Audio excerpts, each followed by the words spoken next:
যদি আমি কথাটো উল্লেখ কৰিব যাওঁ তেতিয়াহ'লে যি পেহেলগামৰ ঘটনা আছিল জম্মু কাশ্মীৰৰ সেই ঘটনা সকলোৱে জানে বা সেই ঘটনাৰ বিষয়ে সকলোৱে অৱগত আৰু সেই ঘটনাৰ পিছতে এক প্ৰকাৰ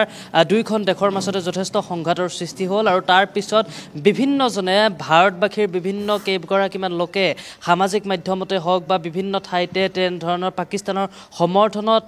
মন্তব্য কৰি এক প্ৰকাৰ ৰঙাঘৰৰ আলহী হ'ব লগা হৈছে বা এই মুহূৰ্ততো বিভিন্নজন টাৰ্গেটত থকা বুলি ইতিমধ্যে আৰক্ষীয়ে অৱগত কৰিছে বা মুখ্যমন্ত্ৰীগৰাকীয়ে সেই কথা উল্লেখ কৰিছে আৰু ঠিক তেনে সময়তে সেই বিভিন্ন ধৰণৰ পাকিস্তানক লৈ পেলাই বিভিন্ন ধৰণৰ ভাৰতে পদক্ষেপ লৈছে বিশেষকৈ আমি কালিৰ দিনটোৰ কথা ক'বলৈ যে ভাৰতত পৰা যি জাহাজ সেৱা অথবা পোষ্টেল কৰিয়াৰ এনেধৰণৰ ছাৰ্ভিচসমূহ বন্ধ কৰি দিয়া হৈছে আৰু সেই সময়তে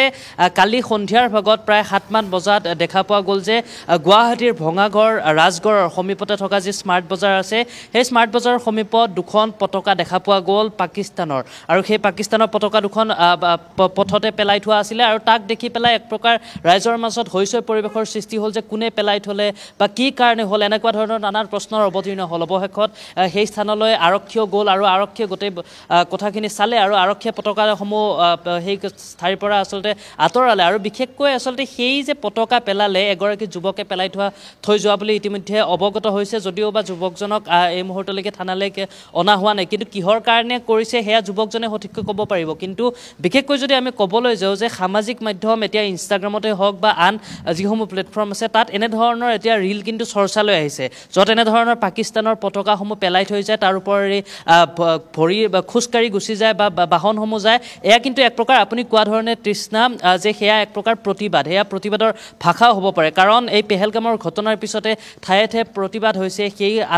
আত্মাৰ সদগতি কামনাৰে বিভিন্নজনে মমবাতি লৈছে বিভিন্নজনে ক'লা পতাকাৰে প্ৰতিবাদ কৰিছে আৰু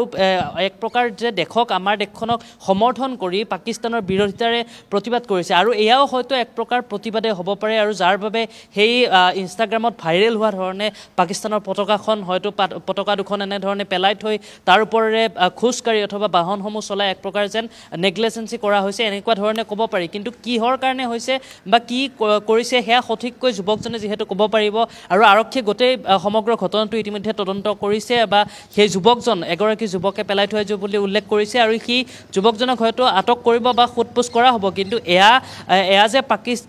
যে পাকিস্তানৰ সমৰ্থনত কৰা নাই সেয়া কিন্তু বিভিন্নজনে উল্লেখ কৰিছে বিশেষকৈ কালিৰ নিশাৰ ভাগতো আমাৰ সেই বাতৰি সম্প্ৰচাৰ হৈছিল তাতো বিভিন্নজনে যেতিয়া মতামতসমূহ আগবঢ়াইছিল সেই মতামতো ৰাইজৰ মতামত অনুসৰি কিন্তু সেই কথা এক প্ৰকাৰ স্পষ্ট হৈ পৰিছিল যে এয়া